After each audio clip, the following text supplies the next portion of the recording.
اس میں سفر کرتے تھے. کوئی بہت اصرار کرے ٹکٹ کرا دے سفر فرسٹ کلاس کا تو بہت نادر فرسٹ کلاس میں سفر کرتے تھے. ایک مرتبہ فرسٹ کلاس کے ڈبے میں آپ تھے اور ٹی ٹی آیا. مفتی مجیب اشرف صاحب ہمراہ سفر تھے. ٹی ٹی ہندو تھا, ٹائی گلے میں تھی, گلے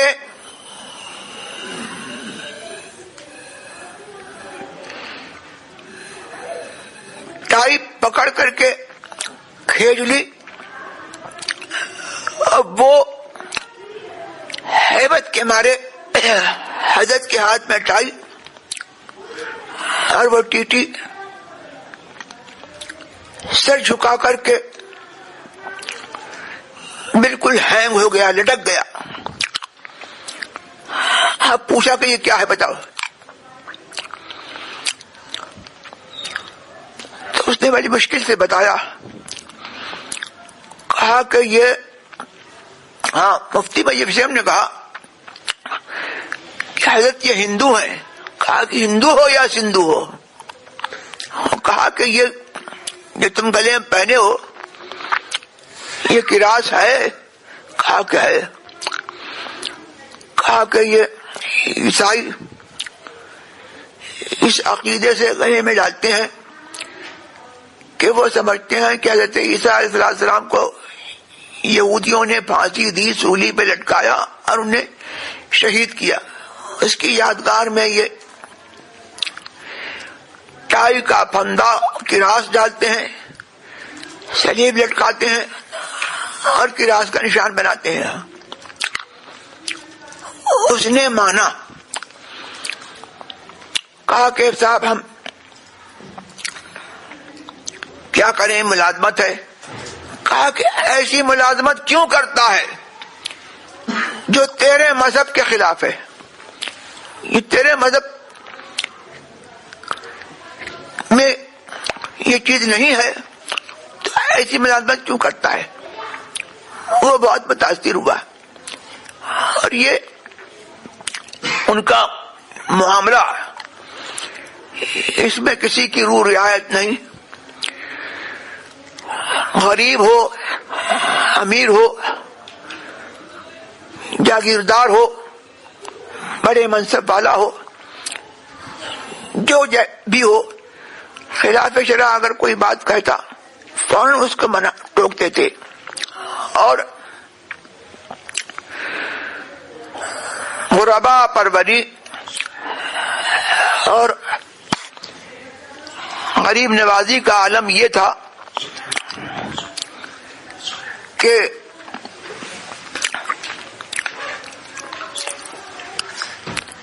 خود محبوب ایک حضرت کے چہیتے مرید تھے, رکشہ والے, ان کے خاص خادم تھے. شہر والے بلاتے یا اگر کوئی بیمار ہوتا مرید تو خود چلے جاتے اس سے ملنے کے لیے. اور شہر والے اگر بلاتے تو ایک جگہ نہیں, رکشے میں غریبوں کے یہاں 10 جگہ پر جاتے. اور تعویذ دینے کا یہ عالم تھا کہ صبح سے لے کر کے رات گئے تک بیٹھ کر کے تعویذ دیتے. اور اس میں نہ کھانے کا خیال نہ اپنی حاجت کا خیال, سوائے نماز کے اوقات کے. آپ اٹھتے نہیں تھے, نمازوں کے لیے مسجد میں جاتے پھر بیٹھ جاتے. اب کسی نے تعویذ مانگا, جلال آ گیا تو اس کی دلجوئی ایسے فرماتے تھے کہ اگر اس نے ایک تعویذ مانگا تو اس کو ایک کے بجائے 14 تعویذ دیتے.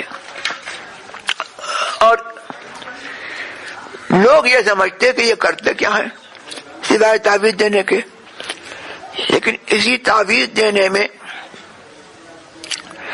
لوگوں کی سنیت کو وہ مضبوط و مستحکم کرتے، اور کتنے لوگوں کو جن کو مسائل شرع معلوم نہیں ہوتے تو کتاب دیکھنے کی نوبت بعد میں آتی،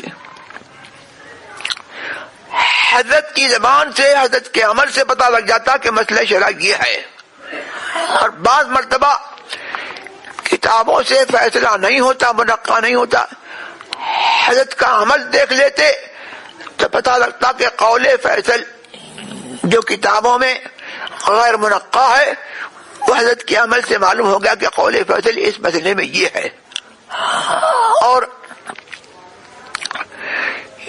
اس قسم کے آپ کے اس تعویذ دینے میں امام میں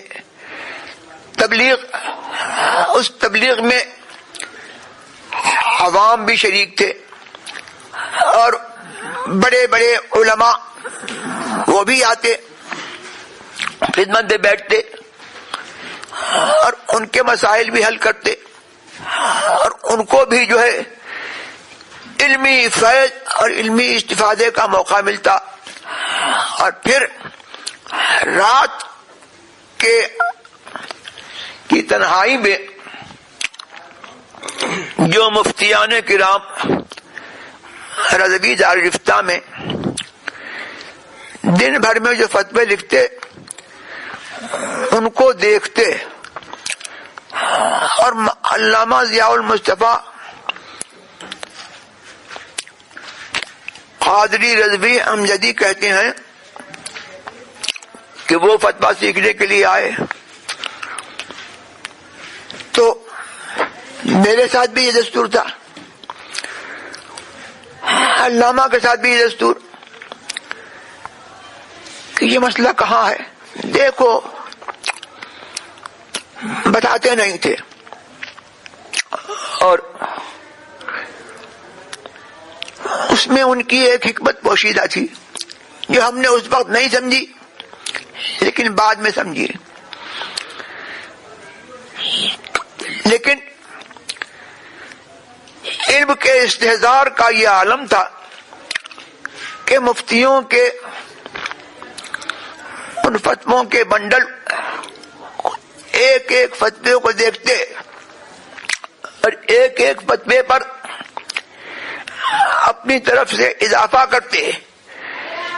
تو علامہ کہتے ہیں کہ ہم یہ کہتے تھے کہ انہیں معلوم سب کچھ ہے لیکن بتاتے نہیں ہیں، اور رات کو اتنا لکھ لاتے ہیں کہ دن بھر میں 10 مفتیوں نے اتنا نہیں لکھا، تنہا مفتی اعظم اس سے زیادہ جو ہے ان کے فتووں پر لکھ لاتے ہیں.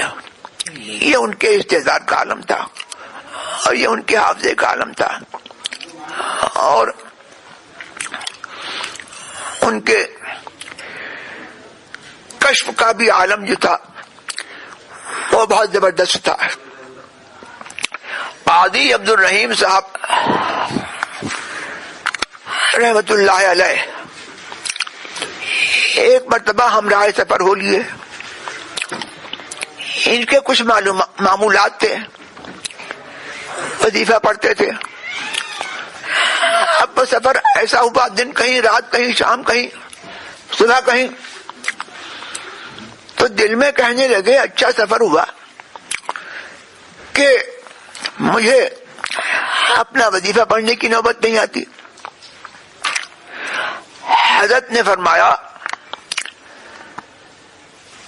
کہ اعلی حضرت نے مجھے ایک وظیفہ بتایا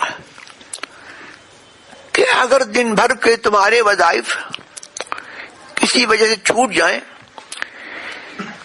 تو یہ آیت پڑھ لیا کرو، یہ اس کا پورا سب کا بدل ہو جائے گا. فَإِن تَوَلَّوْا فَقُلْ حَسْبِيَ اللَّهُ لَا إِلَهَ إِلَّا هُوَ عَلَيْهِ تَوَكَّلْتُ وَهُوَ رَبُّ الْعَرْشِ الْعَظِيمِ. قاضی صاحب کہتے ہیں کہ اس بات کے بعد سے میں بہت ڈرنے لگا، ان کے دل میں خیال آیا اور حضرت کو خبر ہو گئی، اور تسلق سنیت پر استقامت میں وہ اپنی مثال آپ تھے. یہ تمام باتیں ان کی، خصوصاً ان کی استقامت، یہ ہم لوگوں کے لیے مثال راہ ہے. اللہ تبارک و تعالی ان کے پسماندگان کو، ان کے خاندان والوں کو، ان کے متوسلین کو، ان کے نیاز مندوں کو اور تمام مسلمانان اہل سنت والجماعت کو حضور مفتی اعظم ہند نور اللہ تعالی مرقدہ، حضور حجت الاسلام نور اللہ تعالی مرقدہ، اور سب سے اوپر امام اہل سنت اعلیٰ حضرت عظیم البرکت رضی اللہ تبارک و تعالی عنہ کی تسلق اور استقامت